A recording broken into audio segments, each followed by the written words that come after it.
Odam demak Allohning roziligini, mag'firatini, rahmatini istaydimi, Allohning farz qilgan farz amallarini bajarishga shoshilish kerak bo'ladi.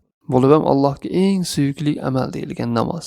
Rasululloh sollallohu alayhi vasallam masjidga kelsalar, sahobalarning ichida bir odam sekin kelayotganini ko'rib aytganlarki, bir qavm o'zini orqaga olishda davom etadi, hatto ularni Alloh ortga surib yuboradi. Ya'ni Allohning buyruqlariga tezroq labbay deb javob berib shoshilishga harakat qilmaydi-da, orqaga oladi, o'zini orqaga oladi.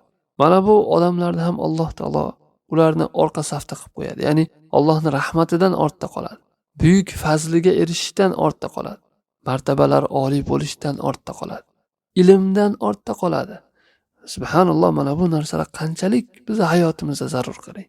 O'zini orqaga olyaptimi odam, jamoatlarga haris bo'lmayaptimi? Bilingki, bu odam orqaga qarab ketaveradi. Hamma narsada orqaga qarab ketadi. Odam xafa bo'ladiki, jamoat namozlariga hozir aksar odam o'zini qatnashishdan ortga oladi. Jamoatga bormaydi namozga. Kelsa ham ba'zilar qomat aytayotganda keladi. Hatto jumani fazilat beriladigan katta savoblardan mahrum holatda jumaga kirib keladi. Oxirgi rakatga ulgurib.